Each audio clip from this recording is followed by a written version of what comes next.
નમસ્કાર 9 PM live સાથે હું છું જયેશ। છેલ્લા 2.5 મહિનાથી ચાલતા અનામત વર્ગના આંદોલનનો સુખદ અંત આવી ચૂક્યો છે। ગૃહ રાજ્યપ્રધાન સાથે અનામત વર્ગની મહિલા ઉમેદવારોની એક સફળ બેઠક મળી।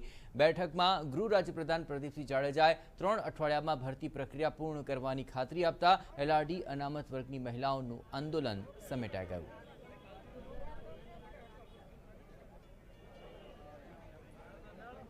બીજી બાજુ બંધારણીય અધિકાર આંદોલન સમિતિના હસમુખ સક્સેનાએ કહ્યું કે આ આંદોલન યથાવત રહેશે, કારણ કે અમારી મુખ્ય માંગણી 1/8/18નો પરિપત્ર રદ કરવાની છે। આ ઉપરાંત તેમણે સરકાર પર ડરની રાજનીતિ રમવાનો પણ આરોપ લગાવ્યો।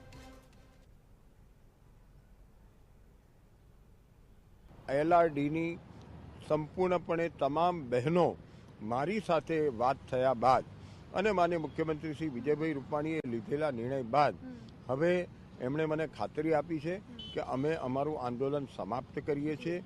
અમને સરકારની વાત ઉપર ભરોસો છે કે સરકાર અમારી પડખે રહેશે અને આ આંદોલનના કારણે કોઈની સામે સરકાર એના કારણે કોઈ પણ પ્રકારની સમસ્યા નહીં ઊભી કરે એવો એમને વિશ્વાસ છે।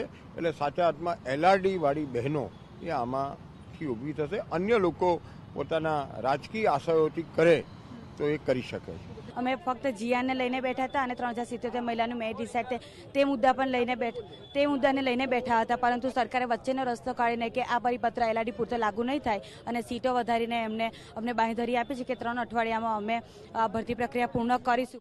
આજે અમારી ચર્ચા એવી થઈ કે કાલે જે કોર્ટમાં જે રજૂ થયું હતું તો એમાં થોડાક અમારે સવાલો હતા કે જે અમે એમની સાથે વાત કરીને સોલ્યુશન એમનું લાવવા માંગતા હતા। તો આજે એમની સાથે અમે વાત કરી અને અમને સંતોષકારક જવાબો આપ્યા છે અને અઠવાડિયું સુધી એણે કીધું છે અઠવાડિયાનો અમને ટાઈમ આપ્યો છે કે અઠવાડિયામાં અમે તમારો ઓર્ડર આપી દઈશું।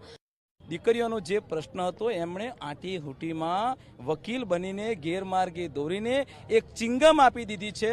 જ્યાં સુધી 130 દેશના પ્રતિનિધિ ટ્રમ્પજી ના આવત ત્યાં સુધી ચિંગમ ચૂસ્યા કરો, પછી પાછું ચોંટી જવાનું આ સરકારનો નિયમ છે।